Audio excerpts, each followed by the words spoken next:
രാഷ്ട്രീയ, സൈനിക, സാമ്പത്തിക സമ്മർദ്ദങ്ങളുടെ പിന്തുണയോടെ ക്രിസ്തുവർഷം 1599 നടന്ന കുപ്രസിദ്ധമായ ഉദയംപേരൂർ സുന്നഹദോസ് വഴി മലങ്കര സഭ റോമൻ കത്തോലിക്കാ സഭയുടെയും ലത്തീൻ മെത്രാന്മാരുടെയും ഭരണത്തിന് കീഴിലായി.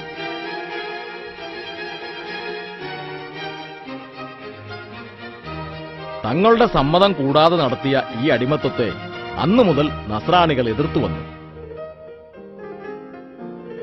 1653 ചരിത്ര പ്രസിദ്ധമായ കൂനൻ കുരിശ് സത്യത്തിലൂടെ തങ്ങളുടെ സ്വാതന്ത്ര്യം നസ്രാണികൾ വീണ്ടെടുത്തു. ഇന്ത്യയിലെ ആദ്യ സ്വാതന്ത്ര്യ സമരമായാണ് ചരിത്രകാരന്മാർ ഈ സംഭവത്തെ വിശേഷിപ്പിക്കുന്നത്. അന്നത്തെ ജാതിക്ക് തലവനായിരുന്ന പകലോമറ്റും തോമ അർക്കതയോക്കനും ആഞ്ഞിലിമൂട്ടിൽ ഇട്ടിത്തൊമ്പൻ കത്തനാരുമായിരുന്നു ഇതിന് നേതൃത്വം നൽകിയത്. ഈ ചുരുങ്ങിയ കാലത്തെ റോമാബന്ധത്തിന്റെ അവശേഷിക്കുന്ന തെളിവുകളിലൊന്നാണ് നിരണത്തുവള്ളിയിൽ ഇന്നും സൂക്ഷിക്കുന്ന വിശുദ്ധ ദൈവമാതാവിന്റെ സ്വരൂപം. യൂറോപ്പിൽ നിർമ്മിച്ച് സ്വർണ്ണ ഗിൽറ്റ് ചെയ്തതാണ് ഈ രൂപം. ഇത് ഒരു അടിമത്വകാലത്തിന്റെ സ്മാരകം കൂടിയാണ്. 1653 ജൂൺ 1 ആലങ്ങാട്ട് ചേർന്ന മലങ്കര പള്ളിയോഗം തോമ അർക്കതയോക്കനെ എപ്പിസ്കോപ്പയായി വാഴിക്കാൻ തീരുമാനിച്ചു.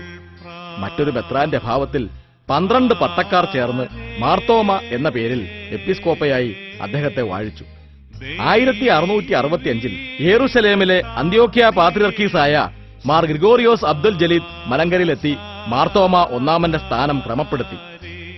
മലങ്കര സഭയുടെ അന്ത്യോക്യൻ ബന്ധത്തിന്റെ ആരംഭമായിരുന്നു അത്.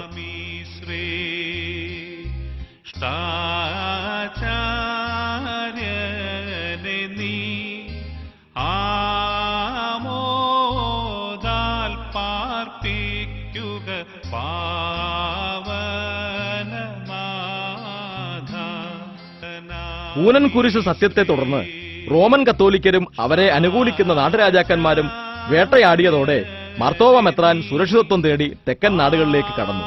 അവരെ 2 കൈയും നീട്ടി തെക്കൻ ഇടവകകൾ സ്വീകരിച്ചു. തുടർന്ന് മാർത്തോമ മെത്രാൻ തന്റെ ആസ്ഥാനം അങ്കമാലിൽ നിന്നും നിരണത്തേക്ക് മാറ്റി. മാർത്തോമാ ശ്ലീഹ സ്ഥാപിച്ച നിരണം പള്ളിക്കാർ മാർത്തോമാ ശ്ലീഹയുടെ പിൻഗാമികൾക്ക് എല്ലാ അർത്ഥത്തിലും സംരക്ഷണം നൽകി. നസ്രാണി പടയുടെ സംരക്ഷണം മാത്രമല്ല, തെക്കൻ ഇടവകളെല്ലാം മാർത്തോമാ ശ്ലീഹയുടെ മാർഗത്തിൽ ഉറച്ചുനിന്നു എന്നതും ഈ ആസ്ഥാന മാറ്റത്തിന് കാരണമായി. ഇതോടെ അർക്കതയോക്കന്റെ ആസ്ഥാനമായിരുന്ന അങ്കമാലിക്ക് പിന്നാലെ നിരണത്തിന് സഭയിൽ 2ാം സ്ഥാനം ലഭിച്ചു. 1876 ചരിത്ര പ്രസിദ്ധമായ മുളന്തുരുത്തി സുന്നഹദോസിൽ നിരണത്തുപള്ളിയെ പ്രതിനിധീകരിച്ച മട്ടക്കൽ ബെഹനാൻ കത്തനാർ, പനക്കാമറ്റത്ത് മത്തായി കത്തനാർ, കണിയാന്ത്ര നൈന കത്തനാർ, കാരിക്കോട്ട് ദാനിയൽ കത്തനാർ, പുത്തൂപ്പള്ളിൽ വർക്കി ഒച്ചുവർക്കി, ഇലഞ്ഞിക്കൽ ചാക്കോ മാത്തു, മട്ടക്കൽ പെരുമാൾ ചാക്കോ വൈദ്യൻ, പള്ളിക്കടവിൽ ചാക്കോ കുഞ്ചറിയ, വരത്രപ്പള്ളത്ത് മാമൻ മത്തായി എന്നിവർ എത്തിച്ചേരാൻ വൈകിയതിനാൽ അവർ എത്തുന്നതുവരെ സുന്നഹദോസ് ആരംഭിക്കാൻ വൈകിച്ചു എന്നാണ് പാരമ്പര്യം. 20ാം നൂറ്റാണ്ടിന്റെ ആദ്യഘട്ടം വരെ മലങ്കര പള്ളിയോഗത്തിൽ 2ാമത് ഒപ്പിടാനുള്ള അവകാശം നിരണത്തിനായിരുന്നു. കായികമായി മാത്രമല്ല, സാമ്പത്തികമായും മലങ്കര മെത്രാന്മാരെ സഹായിച്ച ചരിത്രവും നിരണം പള്ളിക്കുണ്ട്.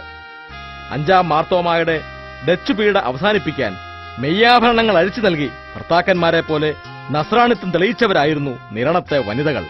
കാലപ്രവാഹത്തിൽ നിരണം പള്ളി ഒരു പ്രസ്ഥാനമായി വളർന്നു. നസ്രാണി പരിഷയുടെ സാമ്പത്തിക അഭിവൃദ്ധി നിരണം പള്ളിക്കും അനുഭവവേദ്യമായി. വിലയ്ക്കു വാങ്ങിയും ദാനമായും ലഭിച്ച കരഭൂമിയും പാടശേഖരങ്ങളും പള്ളിക്കുണ്ടായി. വളഞ്ഞവട്ടത്ത് കോട്ടച്ചാൽ, നിരണത്ത് തടം, പാറാങ്കണ്ടം, മാന്നാർ കാക്കയിൽ വിരിപ്പ്, വെള്ളരങ്കരി, അയ്യങ്കോനാരി, വടയാറ്റ് കണ്ണങ്കേരി, അരിയോടിച്ചാൽ, എട്ടയാരി, ഇടയോടിച്ചെമ്പ്, കോട്ട പാണ്ടങ്കേരി എന്നിങ്ങനെ പോകുന്നു പള്ളിവക സ്ഥലങ്ങളുടെ പേരുകൾ. ചേര രാജാക്കന്മാരുടെയും പിന്നീട് കുലശേഖരന്മാരുടെയും കായംകുളം ചെമ്പകശ്ശേരി രാജാക്കന്മാരുടെയും പരിലാളനയിലും സംരക്ഷണത്തിലും നിരണം പള്ളി വളർന്നു. 1786 പുത്തൻകാവ് പള്ളിപ്പണിക്ക് നിരണത്തു നിന്നും സംഭാവന നൽകിയത് 2000 പറ നെല്ലാണ്.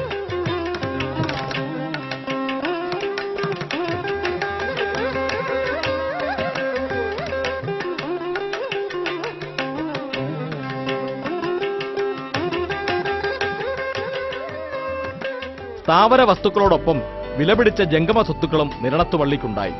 കാലപ്രവാഹത്തിൽ അന്യാധീനപ്പെടാതെ ഇന്നും അവശേഷിക്കുന്ന വിശേഷ രീതിയിൽ പണിത വിശുദ്ധ ദൈവമാതാവിന്റെ സ്വർണ്ണ ഐക്കൺ, വിചിത്ര പണിയോടുകൂടിയ അരളിക്ക,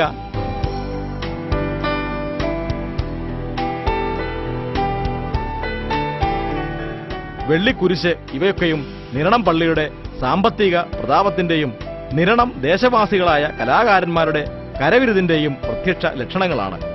ഇവയ്ക്കെല്ലാം മകുടം ചാർത്തുന്നതാണ് നിരണത്തെ ചരിത്രപ്രസിദ്ധമായ പൊൻകുരിശ്.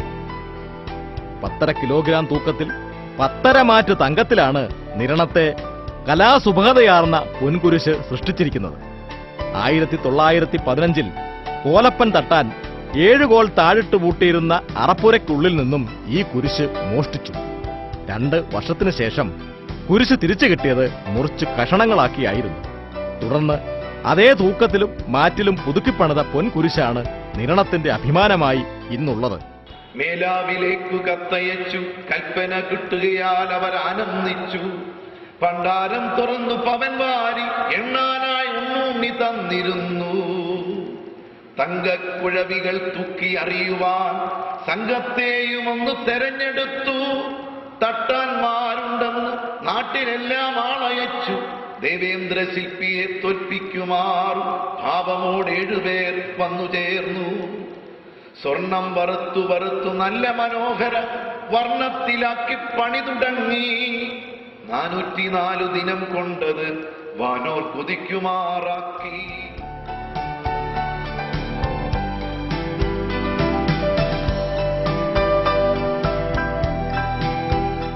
1815 കോട്ടയത്ത് വൈദിക സെമിനാരി ആരംഭിച്ചു.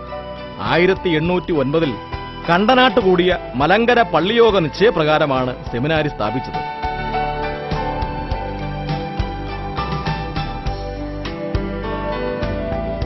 ഇതോടെ മലങ്കര മെത്രാന്റെ ആസ്ഥാനം സെമിനാരിയിലേക്ക് മാറി.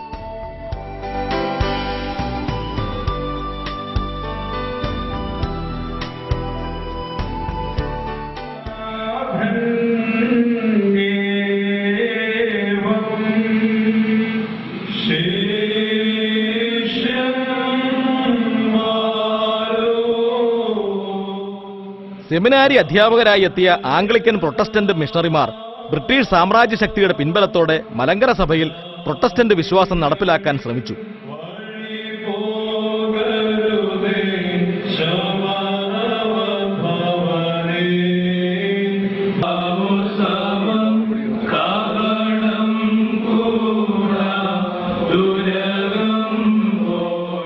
ആയിരത്തി 1818 1836 മാവേലിക്കരയിൽ കൂടിയ മലങ്കര പള്ളിയോഗങ്ങൾ ഈ നിർദ്ദേശം തള്ളിക്കളഞ്ഞെങ്കിലും സഭയിലെ ഒരു ന്യൂനപക്ഷം അവരെ അനുകൂലിച്ചു.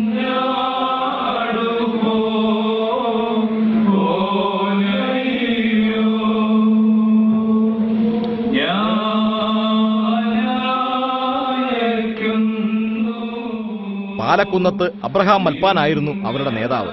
ഇതിനിടയിൽ പാലക്കുന്നത്ത് മാത്യൂസ് ചെമ്മാശൻ തെരഞ്ഞെടുപ്പ് കൂടാതെ ശീമയിൽ പോയി അന്ത്യോക്യ പാത്രിയർക്കീസിൽ നിന്നും മേൽപ്പെട്ട സ്ഥാനം സ്വീകരിച്ചു.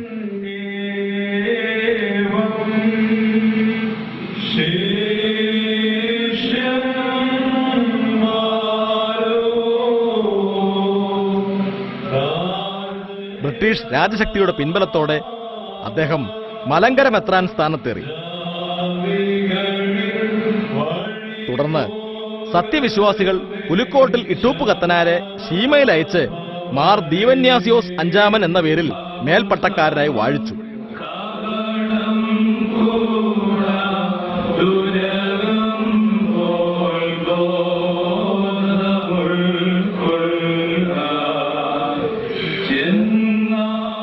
ഇതേ തുടർന്നുണ്ടായ സംഭവ വികാസങ്ങളുടെ പരിസമാപ്തിയായി 1889 റോയൽ കോടതി വിധിയിലൂടെ സത്യവിശ്വാസികൾ പൂർണ്ണ വിജയം നേടി.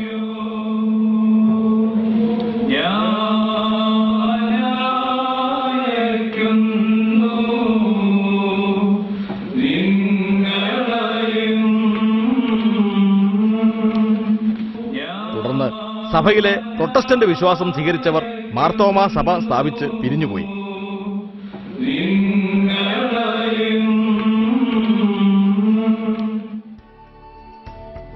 പരിശുദ്ധ മാർത്തോമാ ശ്ലീഹ പണിത നിരണം പള്ളി കൊല്ലവർഷം ആദ്യ ശതകത്തിൽ പുതുക്കിപ്പണിതു. വീണ്ടും ക്രിസ്തുവർഷം 1259 അതേ സ്ഥാനത്ത് പുതിയൊരു പള്ളി പണിതു. ആ ദേവാലയം പൊളിച്ചു മാറ്റിയാണ് 1912 ഇന്ന് കാണുന്ന പള്ളി പണിതത്. കരിങ്കല്ലിലും തേക്കുതടിയിലും തീർത്ത കവിത എന്ന് വിശേഷിപ്പിക്കാവുന്ന ഉറപ്പും ശില്പചാതുര്യവും ഒത്തിണങ്ങിയ ഒരു കലാസൃഷ്ടിയായിരുന്നു 1259 പണി തീർത്തത്. 1341 പെരിയാറിന്റെ ഗതി മാറ്റിയ വലിയ വെള്ളപ്പൊക്കത്തിന് പോലും ഈ ദേവാലയത്തിന് പോറലേൽപ്പിക്കാൻ കഴിഞ്ഞില്ല. കരിങ്കല്ലിലും തടിയിലും അവശേഷിക്കുന്ന ഭാഗങ്ങൾ ആ പള്ളിയുടെ ശില്പചാതുര്യം വിളിച്ചോതുന്നുണ്ട്. അന്നത്തെ നിരണത്തിന്റെ പ്രതാപവും കേരളീയ വാസ്തുവിദ്യയും നിരണത്തെ പെരുന്തച്ഛന്മാരുടെ കരവിരുതും തെളിയിക്കാൻ മറ്റൊന്നും ആവശ്യമില്ല. പ്രത്യേകതകൾ നിറഞ്ഞ വാസ്തുശില്പ ശൈലിയാണ് നിരണം പള്ളിയിൽ ദൃശ്യമാകുന്നത്. പ്രത്യേക രീതിയിലുള്ള കൽവിളക്കുകളും കൊത്തുപണികൾ നിറഞ്ഞ കരിങ്കൽ തൂണുകളും വേദപുസ്തക സംഭവങ്ങളുടെ കൊത്തുപണിയിലെ ദ്രാവിഡ ശൈലിയും ചതുരത്തിൽ കരിങ്കൽ കെട്ടിയ സ്ലീഹായുടെ കിണർ എന്നറിയപ്പെടുന്ന പള്ളിക്കിണറും ഈ സവിശേഷ ശില്പമാതൃകയുടെ സജീവ സാക്ഷ്യങ്ങളാണ്. ക്രിസ്തുവർഷം 1898 ഇന്ന് കാണുന്ന നിരണം പള്ളിയുടെ പണി ആരംഭിച്ചത്.